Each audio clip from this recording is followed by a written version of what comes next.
A woman buys a candle at 8 in the evening because her day went badly. The scent is good. The candle is nice.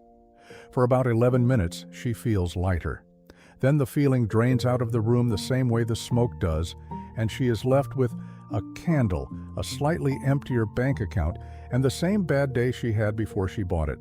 She is not weak. She is not undisciplined. Her brain did exactly what it was built to do.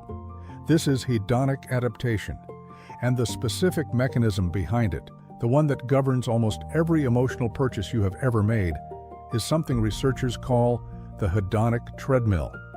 Once you understand how it works, you will start to notice it every time you open a shopping app after a hard day. The idea has a precise origin. In 1971, psychologists Philip Brickman and Donald Campbell proposed that human beings adapt to almost any change in their circumstances, good or bad, and return to a baseline level of well-being, as if pleasure itself runs on a treadmill that speeds up the moment you do. 7 years later, in 1978, Brickman teamed up with Dan Coates and Ronnie Janoff-Bullman to test this on people whose lives had changed in the most dramatic ways imaginable, recent lottery winners, and people who had recently become paraplegic after an accident. The study, published in the Journal of Personality and Social Psychology, found something researchers did not expect. The lottery winners were not measurably happier than a comparison group in their day-to-day life. In fact, on ordinary daily pleasures, a good conversation, a compliment, a funny joke, the winners rated less enjoyment than people who had never won anything at all. Winning millions of dollars had not raised their baseline. It had, if anything, dulled it. That single finding is the seed of everything that follows. The first layer of the descent lives in a 2014 paper by Scott Rick, Ram Pereira, and Catherine Burson, then at the University of Michigan, called The Benefits of Retail Therapy. The researchers induced sadness in participants, usually with a short film, and then let some of them browse and purchase items, while others were not given that option. The sad participants who were allowed to shop reported significantly less lingering sadness afterward than those who were not, even when they did not buy anything, simply from the act of browsing and choosing. The relief was real. It just was not about the object. It was about the sensation of control, of picking, deciding, acting, in a moment where the person otherwise felt powerless. Picture the scene precisely. Someone lying in bed at 11 at night, thumb scrolling, adding things to a cart they may never even purchase, and feeling calmer with every tap before a single package has arrived. The second layer is about how common this actually is. A 2011 study by Céline Attalay and Margaret Meloy, published in Psychology and Marketing, surveyed shoppers directly and found that a majority, 62% of the people they surveyed, admitted to buying something specifically to repair a negative mood, not for need, not for utility, as medicine. The behavioral image here is almost universal, the online order placed at 1 a.m. That the buyer barely remembers by lunchtime the item that arrives a week later to someone who has already forgotten why they wanted it, sitting in its box in the hallway because the emotional transaction was already completed the moment the buy button was pressed. The third layer explains why the good feeling is so short.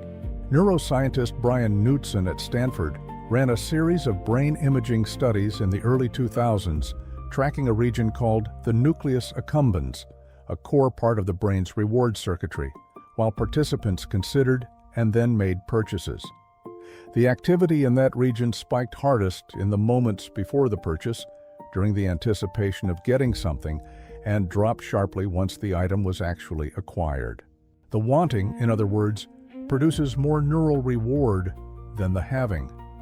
This is the mechanical reason the candle stops working after 11 minutes. The purchase was never really the reward. The reward already happened in the browsing, in the choosing, in the 2 seconds before checkout, and the treadmill simply resets the instant the transaction closes. We tend to interpret this pattern as a character flaw. We call it being bad with money, impulsive, weak-willed. But that framing gets the mechanism backwards. Brickman and Campbell's original insight was that this adaptation is not a personal failure at all. It is architecture.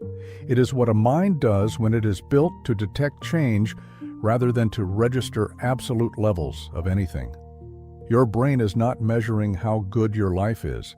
It is measuring how much better or worse things just became, and then immediately recalibrating so it can detect the next change.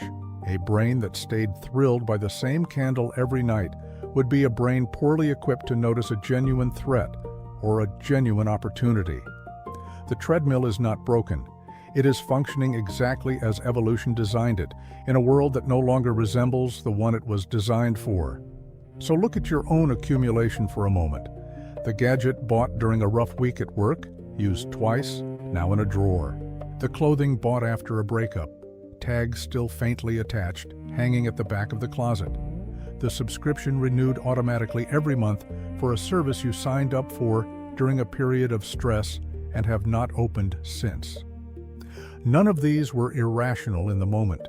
Each one delivered exactly what it promised: a few minutes, sometimes a few hours, of relief. The treadmill did not fail you. It did precisely what treadmills do. It moved, and it left you standing in the same place, holding something new. There is a strange comfort and a strange discomfort in this, both at once. The comfort is that you were never broken, never uniquely undisciplined. Your mind is only doing what every human mind does. The discomfort is quieter. The relief was always going to be temporary, and some part of you may have known that before you clicked buy.